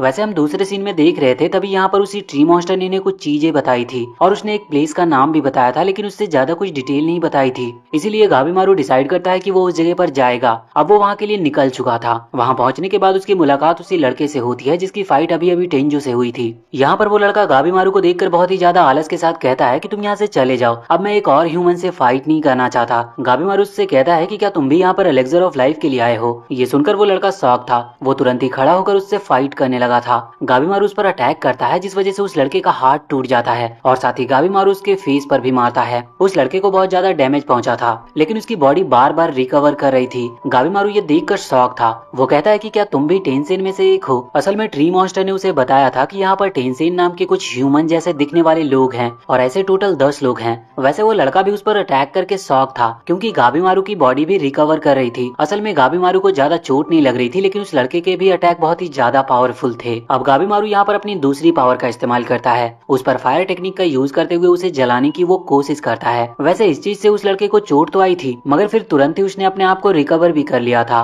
अब उन दोनों में फिर से बहुत ही खतरनाक फाइट स्टार्ट हो जाती है। यहाँ पर वो लड़का बार बार हील करता जा रहा था। फाइट के दौरान गाबीमारू उससे पूछता है कि क्या तुम सच में टेंसेन हो, लेकिन वो लड़का इस चीज पर कोई भी रिप्लाई नहीं देता। वो उससे एलेक्सर ऑफ लाइफ के बारे में भी पूछता है, लेकिन वो लड़का इस चीज पर भी रिप्लाई नहीं दे रहा था। गाबीमारू को समझ नहीं आ रहा था कि वो क्या करे। इस वजह से वो अपने अटैक्स को और ज्यादा स्पीड के साथ करना शुरू कर देता है। अब वो लड़का पीछे की तरफ आता और एक बार फिर से अपने ओरिजिनल फॉर्म यानी कि वो लड़की की तरह बदलकर अपनी जो ट्रू एनर्जी होती है उसे रिलीज करता है और वो बहुत ही ज्यादा फास्ट अटैक करना शुरू कर देता है। हम देखते हैं कि यहाँ पर गाबीमारू ने भी अपने अटैक्स को पूरी स्पीड से कर दिया था। गाबीमारू जानता था कि वो उससे कोई भी जवाब नहीं देगा, इस वजह से अब वो उसे मारने वाला था। यहाँ पर वो लड़का बुरी तरह से चोट खाकर नीचे गिर चुका था, पर गाबीमारू उससे पूछता है कि क्या तुम्हें एलेक्सर ऑफ लाइफ के बारे में पता है, लेकिन वो बिना कुछ जवाब दिए ही ये कहता है कि बहुत जल्द फिर फिर से मुलाकात होगी। इसके बाद वैसे तो वो लड़का मर चुका था, लेकिन उसकी बॉडी से अचानक से बहुत सारे फूल निकलने लगते हैं और वो एक फ्लावर मॉन्स्टर में कन्वर्ट हो गया था। अब वो पहले से बहुत ही ज्यादा बड़ा हो चुका था और उसके अटैक अब और भी ज्यादा पावरफुल थे। वो यहाँ पर लाइटनिंग पावर का इस्तेमाल कर रहा था और गाबीमारू के पास जो फायर पावर है वो उस फ्लावर पर बिल्कुल भी काम नहीं कर रही थी।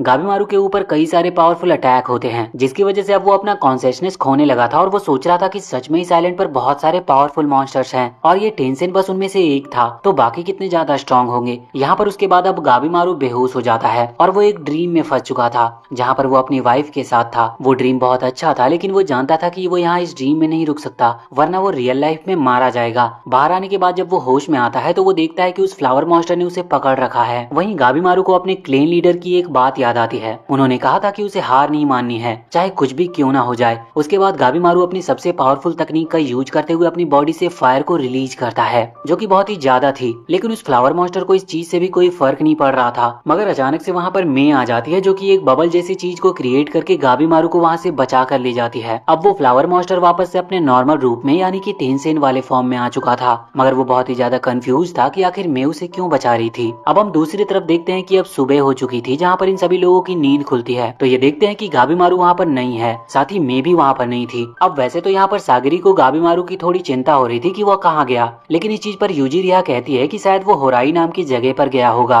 असल में होराई वही जगह है जहाँ पर सच में गाबीमारू गया था और इसी जगह के बारे में उस ट्री मॉन्स्टर ने उन्हें बताया था। वैसे अब सैगरी वहाँ से जाकर गाबीमारू को ढूंढने वाली थी, लेकिन यूजिरिया और वो एग्जीक्यूटिव कहते हैं कि तुम ऐसा क्यों कर रही हो, जबकि गाबीमारू तो एक क्रिमिनल है, तो उसके बारे में फिक्र करके क्या मतलब। लेकिन सैगरी को इसका कोई रीजन नहीं पता था, वो बस उसे ढूंढने जा रही थी। लेकिन फिर ये लोग भी उसके साथ जाते हैं। अब वो लोग जंगल को पार करते हुए जा रहे थे। हम यहाँ पर देखते हैं कि अभी सैगरी थोड़ी चिंता में थी, क्योंकि वो लोग टेंसेन से लड़ने वाले हैं, जो कि बहुत पावरफुल होते हैं और उन्हें उनकी पावर का भी पूरा अंदाजा नहीं है। जो ट्री मॉन्स्टर था वो बता रहा था कि उन्हें हराना बहुत मुश्किल होने वाला है, क्योंकि एक टेंसेन 7 मिथिकल रेल्म को पहले ही मास्टर किया होता है। अब असल में हमें यहाँ पर थोड़ी बातें पता चलती है। ये जो ट्री मॉन्स्टर और जो टेंसेन है वो पहले ह्यूमंस हुआ करते थे। हम देखते हैं कि यहाँ पर अचानक से कुछ ऐसा हुआ कि उनकी जो बॉडी है वो चेंज होने लगी। कुछ लोग ट्री मॉन्स्टर बन गए और कुछ टेंसेन। सब लोग यही होप कर रहे थे कि उनके जो बच्चे हैं वो टेंसेन बन जाए, क्योंकि चेंज तो सभी को होना था, लेकिन टेंसेन बनने के बाद एक उम्मीद रहती है कि वो ह्यूमंस जैसे लगते हैं। अब यहाँ से सीन चेंज होता है और अगले सीन में हम आ चुके थे उन सभी टेंसेन के पास, जो कि बैठकर अभी इस बात पर डिस्कस कर रहे थे कि असल में वो लड़के है या लड़की, क्योंकि वो तो दोनों में ट्रांसफॉर्म हो सकते थे।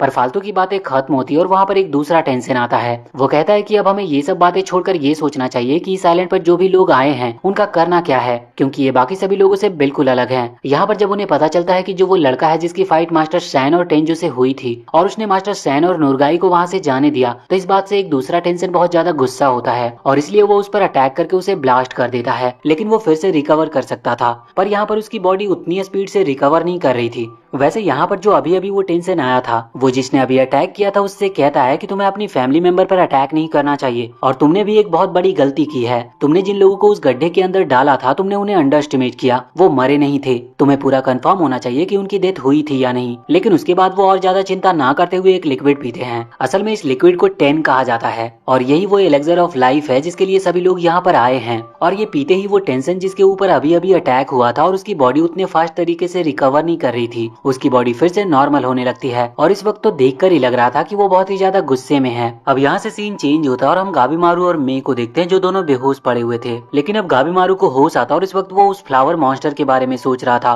वो सोच रहा था कि अगर फिर से उसका उससे मुकाबला होता है तो वो उसे किस तरह से हरा सकता है। लेकिन अचानक से अब वहाँ पर दो और लोग आते हैं। ये टामिया और उसका एग्जीक्यूटर थे। यहाँ पर वो दोनों गाबीमारू को देखकर कह रहे थे कि लगता है तुम्हें किसी ने बहुत बुरी तरह से पीटा है। और यहाँ पर जो टामिया था वो अब गाबीमारू पर हमला करने वाला था, क्योंकि वैसे भी वो अपना कंपटीशन कम करना चाहता है। अब वैसे तो गाबीमारू यहाँ पर लड़ाई के लिए पूरी तरह से तैयार था, लेकिन अचानक से वो बहुत ही ज्यादा हम्बल तरीके से उनसे कहता है कि उसे मारने की जरूरत नहीं है, वो इन लोगों के साथ टीम बनाना चाहता है। अब ये दोनों शॉक थे और इनको समझ नहीं आ रहा था। वैसे यहाँ पर जो वो एग्जीक्यूटर था वो भी टामिया को आकर रोक देता है। अब गाबीमारू यहाँ पर उन्हें थोड़ी डिटेल में बताता है कि यहाँ पर कुछ अजीब तरह के लोग हैं जिन्हें टेंसेन कहा जाता है। अब टामिया और जो उसका एग्जीक्यूटर था वो अभी तक उन टेंसेन से मिले नहीं थे, इस वजह से उन्हें इस बात पर भरोसा करने में थोड़ी प्रॉब्लम हो रही थी। पर अब जब उनकी ऑफिशियल टीम बन जाती है तो वो बात मानते हैं और फिर यहाँ पर पूछते हैं कि गाबीमारू के पास अभी और क्या क्या इन्फॉर्मेशन है। यहाँ गाबीमारू के पास बहुत ज्यादा तो इन्फॉर्मेशन नहीं थी, वो कुछ चीजें उन्हें बताता है, लेकिन अब इतने में मे को होश आ चुका था। अब ये लोग उससे पूछने लगते हैं कि क्या उसके पास कोई इन्फॉर्मेशन है कि आखिर इन टेंशन को कैसे हरा सकते हैं, जिस पर वो कहती है कि हाँ, और फिर वो बताती है कि एक टाओ नाम की चीज है। अब नहीं पता कि वो क्या है, लेकिन वो जो भी है उसकी मदद से इन्हें हराया जा सकता है। अब इन्हें टाओ की लोकेशन का तो पता नहीं था, पर इन्हें ये हो गया था कि हाँ, इन्हें टाओ को पहले ढूंढना होगा,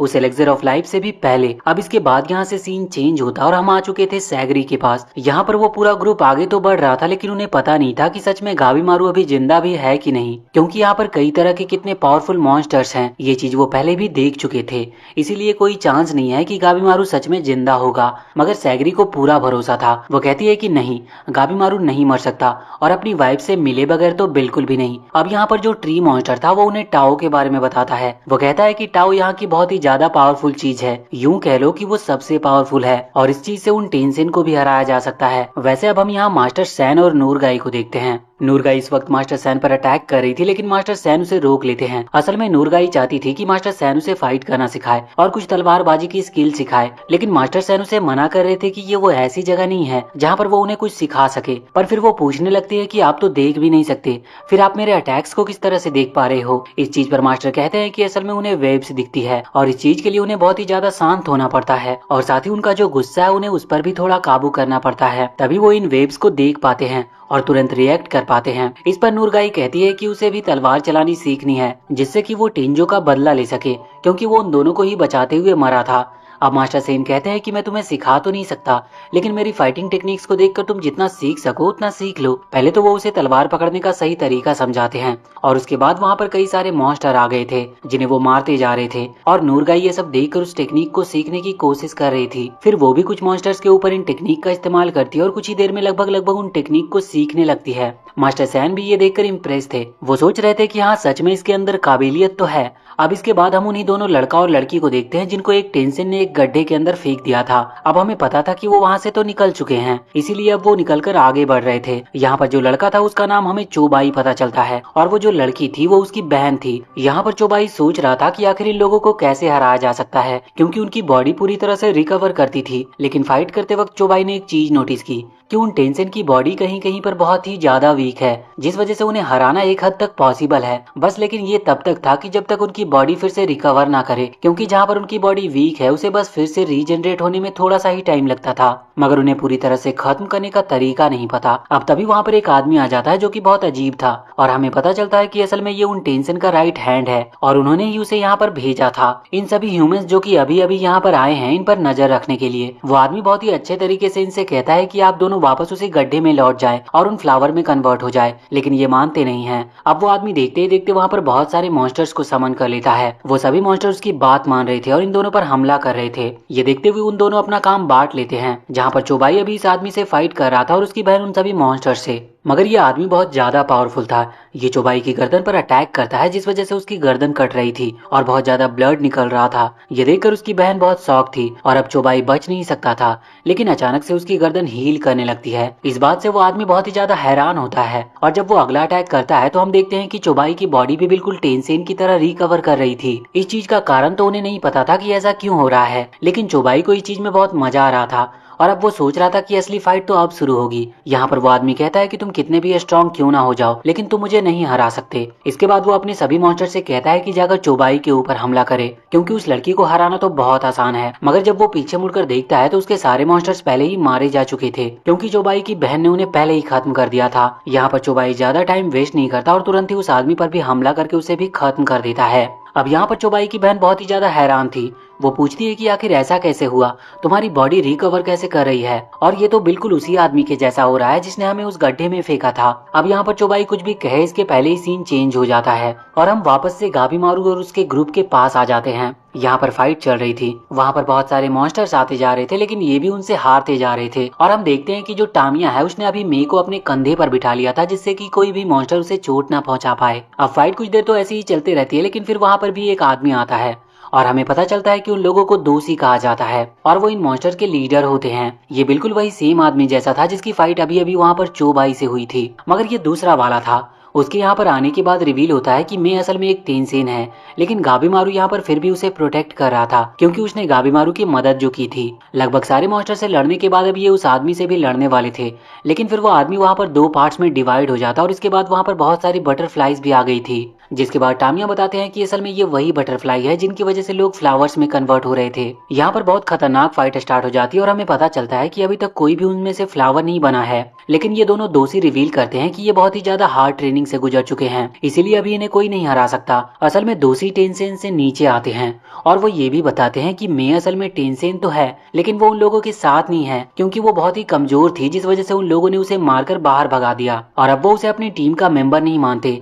वो मे को खत्म भी कर सकते थे, लेकिन बस उसके पास दो चॉइस थी, या तो वो टेंसेन बन सकती थी या फिर उसे दोषी की ट्रेनिंग के लिए एक ट्रेनिंग बड़ी बनना होगा। मतलब उसके पास थोड़ी पावर थी तो ये लोग उसका यूज करते थे। और अब इसी चीज पर गाबीमारू को बहुत गुस्सा आ गया था, वो अपनी पूरी पावर को एक्टिवेट कर लेता है। यहाँ पर सामने वो दोनों दोषी अपनी पावर को रिलीज करते हुए दो खतरनाक मॉन्स्टर्स में कन्वर्ट हो जाते हैं और फिर से उनके बीच में लड़ाई स्टार्ट हो जाती है। और कुछ देर के बाद हम देखते हैं कि वो बिल्कुल भी उन दोनों मॉन्स्टर्स को टच नहीं कर पा रहे थे, और अगर टच कर भी पा रहे थे तो उन्हें कोई चोट नहीं लग रही थी। ये देखकर सभी परेशान थे। तभी मैं गाबीमारू को चुनती है उस टाओ पावर के लिए और वो गाबीमारू को वो पावर दे देती है, लेकिन उसे कंफर्म नहीं था कि गाबीमारू के पास किस तरह की पावर आएंगे। लेकिन किस्मत से गाबीमारू के पास टेंसेन की तरह ही पावर आती है, जिसमें पूरी तरह से मास्टर करना तो गाबीमारू के लिए तुरंत पॉसिबल नहीं था क्योंकि इसमें बहुत ज्यादा टाइम लगता है। पर फिर भी गाबीमारू की स्पीड और उसकी जो पावर थी वो पहले से बढ़ चुकी थी। ये देखकर मैं भी इम्प्रेस थी कि उसने इतनी जल्दी अचानक से इस पावर को यूज करना कैसे सीख लिया। और इसके बाद वो उन मॉन्स्टर्स पर भारी पड़ने लगता और उन्हें हराने लगता है। उन्हें बस काम दिया गया था कि इन लोगों पर नजर रखना है और ये बताना है कि इनमें से उन टेंसेन को कोई खतरा तो नहीं है। अब यहाँ से निकलकर वो ये बात जाकर उन्हें बताना चाहते थे, लेकिन इतने में ही वो लोग मिलकर उन मॉन्स्टर्स को खत्म कर देते हैं। गाबीमारू कह रहा था कि भले ही उसके पास पावर आ चुकी है, लेकिन अभी तक उसने इस पावर को मास्टर नहीं किया है और जब तक वो उसे मास्टर नहीं कर लेता बाकी टेंसेन के खिलाफ ये इतनी कुछ काम नहीं आएगी। अब इसके बाद हम वापस से सैगरी और बाकी सभी लोगों के आसपास आते हैं जो कि अभी टेंसेन टेम्पल में पहुंच चुके थे। यहाँ पर आने के बाद उनकी सबसे पहली मुलाकात होती है एक टेंसेन से, जिसे जैसे ही पता चलता है कि इन सभी को यहाँ पर वो ट्री मॉन्स्टर लाया है, वो तुरंत अटैक करके उस ट्री मॉन्स्टर को मार देता है और उसने बस उसका गला काटा था। हमें पता चलता है कि ट्री मॉन्स्टर अभी पूरी तरह से मरा नहीं है। वैसे ये देखते हुए यहाँ पर यूजिरिया आगे बढ़ती है, लेकिन वो टेंसेन उसे भी पकड़ लेता है और कहता है कि तुम ह्यूमंस हमें कभी हरा नहीं सकते। वैसे टेंसेन को पता था कि ये सभी लोग यहाँ पर बस एलिक्सर ऑफ लाइफ लेने के लिए आए हैं, लेकिन फिर वो बताता है कि एलिक्सर ऑफ लाइफ जैसी कोई चीज है ही नहीं। असल में जो टाओ है जिसे वो एलिक्सर ऑफ लाइफ मानते हैं, वो कहता है कि वो तुम्हें इमोर्टल नहीं बना सकता, ये तुम पर डिपेंड करता है कि तुम्हें किस तरह की पावर मिलती है। क्योंकि जो ट्री मॉन्स्टर है असल में वो टाओ की वजह से ही ट्री मॉन्स्टर बना है, इसीलिए कोई चांसेस नहीं है कि कौन ट्री मॉन्स्टर बनेगा और कौन टेंसेन। साथ ही साथ यहाँ पर वो अपनी पावर को रिवील करते हुए वहाँ पर कुछ ह्यूमंस की तरह क्रिएचर क्रिएट करता है जो कि बहुत पावरफुल थे। उन्होंने यहाँ पर यूजिरिया को पकड़ लिया था और वो टेंसेन अभी आराम से बैठकर ये सब बातें बता रहा था। लेकिन अब तभी अचानक से यूजिरिया वहाँ पर रिलीज हो जाती है। उसने बहुत ही ज्यादा पावरफुल अटैक कर दिया था अभी उस टेंसेन के ऊपर, लेकिन हम देखते हैं कि कुछ ही देर में वो टेंसेन वापस से रिकवर कर लेता है। लेकिन इससे पहले यहाँ पर यूजिरिया और बाकी सभी भागने की कोशिश कर रहे थे, लेकिन सैगरी वहाँ पर रुक गई थी। उसके मन में ये चल रहा था कि अगर ये जो टाओ है इसकी वजह से कोई टेंसेन की जगह ट्री मॉन्स्टर या फिर किसी दूसरे मॉन्स्टर में भी बदल सकता है, तो कहीं ऐसा तो नहीं गाबीमारू ने भी गलती से उसे पी लिया हो और वो भी कोई ट्री मॉन्स्टर या फिर कोई और दूसरा मॉन्स्टर बन गया हो। लेकिन अब यूजिरिया उसके पास आती है और कहती है कि अभी तुम्हें ये बात कंफर्म नहीं पता, और वैसे भी सबसे पहली चीज ये है कि हम हमारी जान बचाएं, क्योंकि अगर हम अभी हमारी जान नहीं बचा पाए तो हमें ये कभी नहीं पता चल पाएगा कि वो ट्री मॉन्स्टर बना है या टेंसेन। पर अब टेंसेन ने तो रिकवर कर लिया था, इस वजह से वो आगे बढ़कर हमला करना स्टार्ट कर देता है। मगर यहाँ पर वो यूजिरिया के मूव को देखकर बहुत ही ज्यादा इम्प्रेस था। वो देखता है कि यूजिरिया के अटैक बहुत ही पावरफुल है और यहाँ तक कि उसकी स्ट्रेंथ भी बहुत ज्यादा है, इस वजह से वो उसे ऑफर देता है उन्हें ज्वाइन करने का। यहाँ पर सैगरी और वो जो एग्जीक्यूटर है जो कि यूजिरिया के साथ आया था, वो दोनों लड़ाई के लिए आगे आते हैं। यहाँ पर अभी पहले वो एग्जीक्यूटर हमला कर रहा था, वैसे उसका नाम सेंटा है। वो अटैक कर रहा था पर उसके अटैक टेंशन को ज्यादा चोट नहीं पहुंचा पा रहे थे, मगर उसकी स्ट्रेंथ बहुत ज्यादा थी क्योंकि वो एक प्रोफेशनल था। उसके अटैक्स भले ही उतने ज्यादा पावरफुल नहीं थे, लेकिन अगर उसकी तलवार टेंशन को टच हो रही थी तो उसकी बॉडी बीच से कटते जा रही थी, पर हमेशा की तरह वो रिकवर कर रहा था। यहाँ पर यूजिरिया एक बार फिर से उसके ऊपर हमला करने के लिए आगे बढ़ती है और वो किसी तरह से टेंशन को पकड़ लेती है, लेकिन टेंशन कहता है कि तुम कितनी भी कोशिश क्यों ना कर लो, लेकिन मुझे हरा नहीं पाओगी। अब वो और भी ज्यादा तेजी से अटैक करना स्टार्ट कर देते हैं। हम देखते हैं कि सैगरी भी यहाँ पर कुछ अटैक कर रही थी, लेकिन अब वो बहुत ही ज्यादा थक चुकी थी और उसके मुंह से भी खून निकल रहा था। पर फिर वो एक बहुत ही ज्यादा पावरफुल अटैक उस टेंशन के ऊपर करती है। पर इस चीज में टेंशन को पहले तो चोट लगी थी, लेकिन वो इससे भी रिकवर करते हुए कहता है कि तुम कितने भी अटैक कर लो, लेकिन मैं नहीं थकूंगा और ना ही मेरी स्ट्रेंथ कम होगी। अब यहाँ पर एक बार फिर से सीन चेंज होता है और हम देखते हैं कि सैगरी है जो वो अटैक कर रही थी, उसकी अटैक टेंशन की एक आंखों को कट कर देती है, जो कि अब बहुत ही स्लो तरीके से हील कर रही थी। पर इसका कारण उन्हें नहीं पता चल रहा था, पर उन्हें ये पता थी कि टेंशन के पास जिस भी तरह की एनर्जी है वो अब कम पड़ने लगी है और उसका ऑरा भी कम हो रहा है। लेकिन वो जो एनर्जी थी वो एक तरह से पॉइजन एनर्जी थी, उसके ज्यादा पास जाना इनके लिए पॉसिबल नहीं था। फिर भी अटैक करना ये रोकते नहीं हैं। लेकिन अचानक से टेंशन बहुत ही ज्यादा स्पीड के साथ आगे बढ़कर सैगरी को पकड़ लेता है। पर तभी यूजिरिया और सेंटा दोनों मदद करते हैं और उसे बचा भी लेते हैं। पर टेंशन बहुत देर से लड़ाई कर रहा था। इसके बाद वो रुकता और पहले तो वो अपना फॉर्म को चेंज करता है और अब वो एक गर्ल के फॉर्म में आ चुका था। और इसके बाद वो हवा में आते हुए कुछ बॉम्ब्स को नीचे गिराता है, जो कि उन्हें बहुत डैमेज करते हैं। और सैगरी को अब लगने लगा था कि अब वो जीत नहीं पाएंगे। लेकिन तभी यूजिरिया कहती है कि तुम्हें चिंता करने की जरूरत नहीं है, क्योंकि टेंशन भले ही बहुत पावरफुल है, उसकी बॉडी फिर से रिकवर कर सकती है और उसे मारना भी इम्पॉसिबल सा लग रहा है। लेकिन वो कोई गॉड नहीं है, इसका मतलब वो पक्का मर सकता है। अब यहाँ पर वो एक टीम की तरह प्लान बनाकर काम करते हैं और हम देखते हैं कि जो यूजिरिया है वो अटैक करते हुए टेंशन को किसी तरह से तो एक जगह पर रोकने की कोशिश कर रही थी। वैसे इस चीज में उसे बहुत खतरा था, क्योंकि टेंशन उसे खत्म ही कर सकता था। पर अब सैगरी की बारी थी, वो तुरंत अटैक करने के लिए आगे बढ़ती है। वो टेंशन यहाँ पर सैगरी और यूजिरिया दोनों पर हमला करने वाला था, लेकिन उसी वक्त सेंटा वहाँ पर आकर टेंशन को पकड़ लेता और इसके बाद सैगरी अपना काम करती है और टेंशन पर अटैक कर देती है। हम यहाँ पर नोटिस करते हैं कि उसने उस टेंशन के पेट पर अटैक किया था, जिसकी वजह से वो टेंशन यहाँ नीचे गिर चुका था।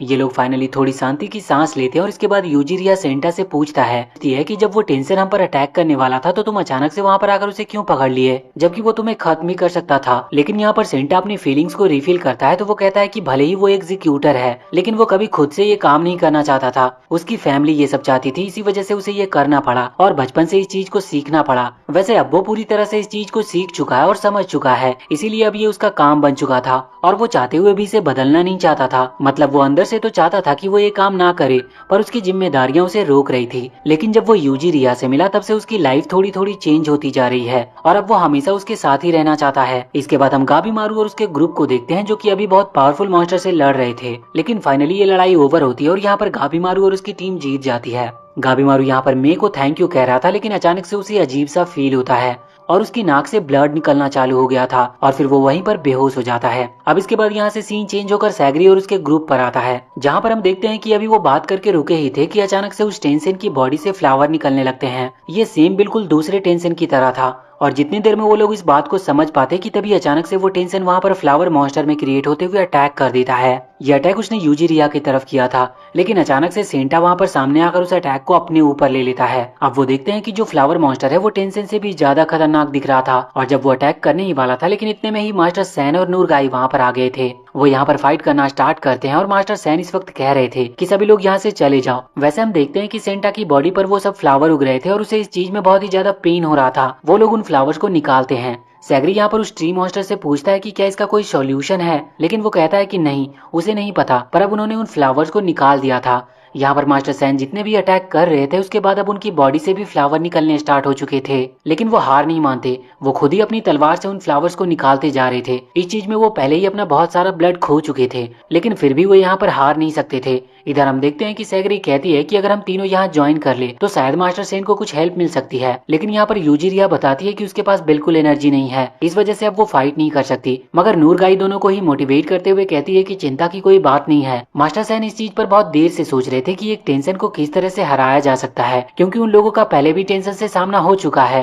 यहाँ पर वो सभी मिलकर अब उनसे फाइट करना स्टार्ट कर दिए थे और सैगरी और नूरगाई इस चीज में मास्टर सैन की मदद कर रहे थे, लेकिन वो ज्यादा देर तक उनकी मदद कर नहीं सकते थे, क्योंकि जो फ्लावर मॉन्स्टर है वो बहुत ही ज्यादा ताकतवर हो चुका है। वो एक ही जगह पर रुककर इन तीनों को अकेले संभाल सकता था, लेकिन मास्टर सैन के अंदर बहुत सारी फ्रस्ट्रेशन भरी हुई थी सिर्फ टेंजो को लेकर।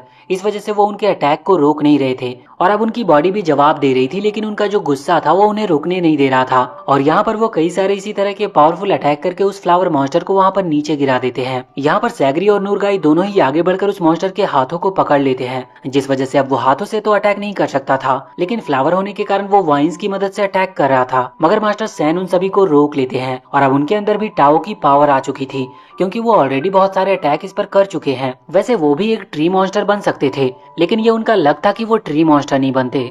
और हम जानते हैं कि सेंटा की बॉडी से वो फ्लावर हटा दिए गए थे, इस वजह से वो मरा नहीं था। लेकिन यहाँ पर मास्टर सैन को भी कोई तरीका नहीं पता था जिससे कि वो उस टेंशन को रोक सके। तभी सेंटा वहाँ से चिल्लाते हुए कहता है कि वो उस फ्लावर मॉन्स्टर के ओव्यूल को काट दे। दरअसल ओव्यूल फ्लावर का एक पार्ट होता है और जैसे ही मास्टर सैन उस पार्ट को कट करते हैं तो उसके अंदर से अचानक से उन्हें उसी टेंशन के बहुत सारे सर दिखते हैं। मास्टर सैन कह रहे थे कि ये चीज तो उन्हें पहले बतानी चाहिए थी। अब वो तुरंत ही उन सभी सिर को काट देते हैं जिसकी वजह से वो टेंशन फाइनली मारा जा चुका था। यहाँ पर वो टेंशन रोते हुए उन्हें थैंक यू कह रहा था और बोल रहा था कि आपने मेरे हजारों सालों का इंतजार पूरा कर दिया। इसके बाद अब वो एक फ्लावर में कन्वर्ट हो जाता है। अब हम यहाँ पर देखते हैं कि सेंटा की हालत खराब थी और शायद अब वो उसे बचा भी नहीं सकते थे। उन्हें इसका कोई सॉल्यूशन नहीं सूझ रहा था। लेकिन यहाँ पर यूजिरिया आगे बढ़ती है और सेंटा के पास जाती है। वो अब उसके पास जाकर बैठ गई थी। सेंटा की आंखों में आंसू थे पर वो इस बात से खुश था कि अब जब वो मरने वाला है तब वो उस पर्सन के साथ बैठा है जिसके साथ वो अपनी लाइफ गुजारना चाहता था। इस वजह से वो सुकून के साथ मर पाता है। और अब देखते ही देखते सुबह हो चुकी थी।